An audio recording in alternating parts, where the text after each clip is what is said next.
අද දවසේදී මම ඔයාට කියලා දෙන්නේ නිතරම අපට අවශ්‍ය කරන වාක්‍ය රටාවක් සම්බන්ධව. මට ඇහුනේ නෑ ඔයා අඬ ගහනවා. මම දැක්කේ නෑ ඔයා එනවා. මට ඇහෙන්නේ නෑ ඔයා කතා කරනවා. ටිකක් හයියෙන් කතා කරන්න පුළුවන්ද? අපිට පේනවා ඔයාලා එනවා. මේ ආණ්ඩුවට පේන්නේ නෑ අපි දුක් විඳිනවා. මිනිස්සු දුක් විඳිනවා. මෙන්න මේ වාගේ දේවල් එදිනෙදා කතා බහේදී ඔයාට පාවිච්චි කරන්න සිද්ධ වෙනවා. මෙන්න මේ වාගේ ප්‍රකාශනයක් හරියටම කියන රටාව මොකක්ද කියලා දැනගෙන හිටියොත් ඔයාට වරද්ද ගන්නේ නැතුව කියන්න පුළුවන්කම ලැබෙනවා. ඉතින් සුපුරුදු විදිහටම පාඩමේ මුල ඉඳන් අවසානයේ දක්වා ස්කිප් නොකර නරඹන ඔයාට මේ සියල්ලට අමතරව තවත් බොහෝ දේ ඉගෙන ගන්න හැකියාව තියෙනවා. මට ඇහුනේ නෑ ඔයා අඬ ගහනවා. මට ඇහුනේ නෑ ඔයා අඬ ගහනවා. දැන් අපි බලමු මේ වාක්‍ය නිර්මාණය වෙන්නේ කොහොමද කියලා. I didn't hear. I didn't hear. මට ඇහුනේ නෑ. You ඔබව. මෙතන යොදාගෙන තියෙන්නේ object pronoun එක. කර්මකාරක සර්වනාම පදයේ වන you. I didn't hear you. අඬ ගහනවා. calling. දැන් මෙතන යෙදලා තියෙන්නේ මෙහෙමයි. මට ඇහුනේ නෑ දෙවෙනි වාක්‍යය කියවෙන්නේ ඔයා අඬ ගහමින් ඉන්නවා මට. ඔය සියල්ලම එක වාක්‍යයක් තුල කියනකොට මේ විදිහටයි කියන්න ඕනි. I didn't hear you calling. call අඬ ගහනවා. දුරකථන ඇමතුමක් ලබා ගන්නවට කියන්නේත් මේක. අඬ ගහනවට කියන්නේත් call. I didn't hear you calling. මේ වාක්‍යයේ කර්තෘ පදේ subject තමයි I කියලා කියන්නේ. එයා කරන ක්‍රියාව තමයි didn't hear. මට ඇහුනේ නෑ. එහෙමනම් ඊළඟට තියෙන you කර්මපදය. කර්මපදයේ යමක් කරමින් ඉන්නවා කරමින් හිටියා කියලා කියද්දී අපි කෙලින්ම ing ඇතුළත් ක්‍රියාපදයක් තමයි අපි පාවිච්චි කරන්නේ. මෙතනදී කිසිසේත් is am are was were වැනි උපකාරක ක්‍රියාපද භාවිතා නොකිරීම තමයි විශේෂත්වය. හේතුව මේ සියල්ල එකම වාක්‍යයක් තුල කියවෙනවා.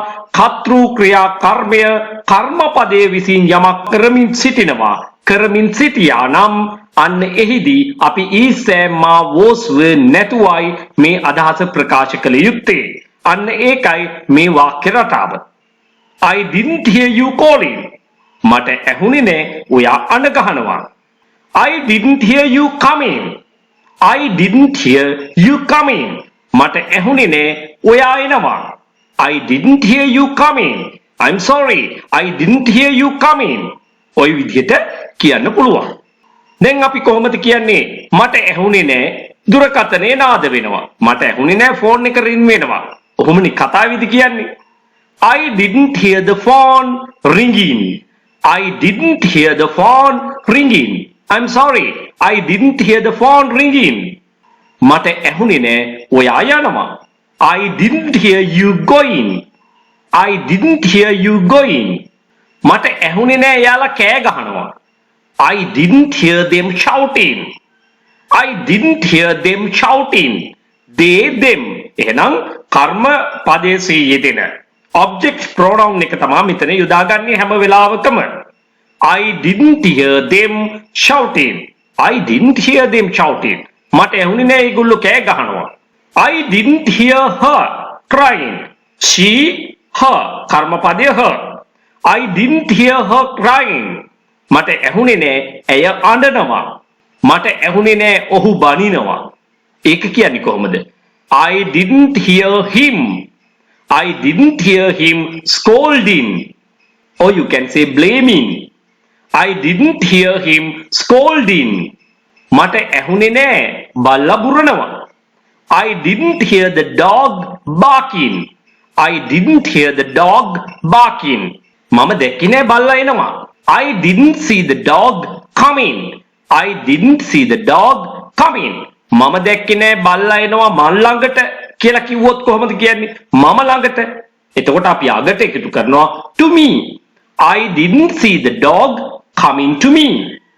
I didn't see the dog coming to me. මම දැක්කේ නෑ බස් එක එනවා. I didn't see the bus coming. මම දැක්කේ නෑ ඒගොල්ලෝ කනවා. I didn't see them eating. I didn't see them eating. මම දැක්කා ඒගොල්ලෝ කනවා කියලා කියන්නේ කොහොමද? I saw them eating. I saw them eating. මම දැක්කා ඔහු නානවා. මම දැක්කා ඔහු නානවා. I saw him bathing. I saw him bathing. අපි දැක්කා ඒගොල්ලෝ රණ්ඩු වෙනවා. We saw them quarreling. We saw them quarreling. අපි දැක්කා පොලිසිය වෙඩි තියනවා. We saw the police shooting. We saw the police shooting. අපිට ඕනම් මේක ටිකක් මේ විදිහට දීර්ඝ කරගන්නත් පුළුවන්. අපි දැක්කා පොලිසිය රඹුක්කනදී වෙඩි තියනවා විරෝධතාකරුවන්ට. We saw the police shooting at protesters in Ramukkana. We saw the police shooting at protesters, or else you can say protesters in Ramukkana. Shooting at කියලා යොදා ගන්න ඕනේ. අපිට ඇහුණා ඒගොල්ලෝ රණ්ඩු වෙනවා. We heard them quarreling. We heard them quarreling. We heard them quarreling last night. අපිට ඇහුණා ඒගොල්ලෝ රණ්ඩු වෙනවා ඊයේ. ඉතින් හැකියාව තියෙන අය මේ වාක්‍ය වඩාත් අර්ථාන්විත කරගන්නට අන්න එවැනි කොටස් එකතු කිරීම කරන්න පුළුවන්.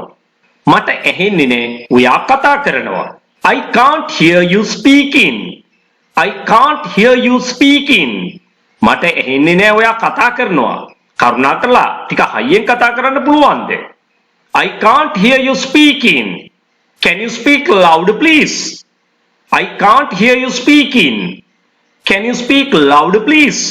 මේ රජයට මිනිස්සු දුක් විඳිනවා. පේන්නේ නැහැ.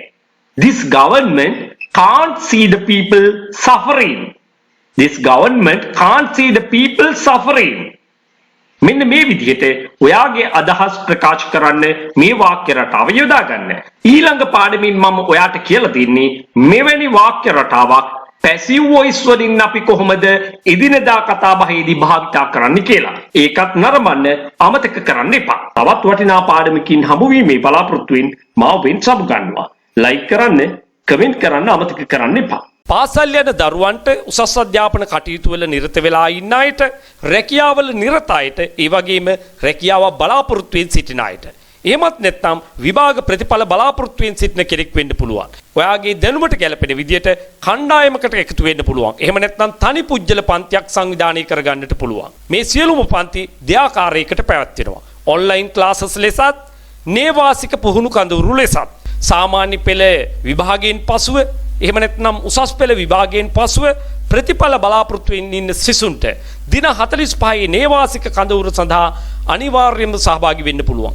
ඒ වගේම වැඩිහිටියෙක් වෙන්න පුළුවන්, රැකියාවක් බලාපොරොත්තු වෙමින් ඉන්න කෙනෙක් වෙන්න පුළුවන්. මෙකී නොකී ඕනෑම කෙනෙකුට ඉංග්‍රීසි භාෂාව ව්‍යාකරණානුකූලව ඉගෙන ගන්න ගමන් චතුර ලෙස ඉංග්‍රීසි කතා කිරීමට අවශ්‍ය නම් ඔවුන්ට නේවාසික කඳවුරු සඳහා සහභාගී වෙන්නට පුළුවන්. ඔබ මේ සම්බන්ධව උනන්දුවක් දක්වන්නේ නම් ඔබගේ අවශ්‍යතාවය පැහැදිලි කරමින් 071 011 22 62ට දැන්ම WhatsApp voice message එකක් යොමු කරන්න.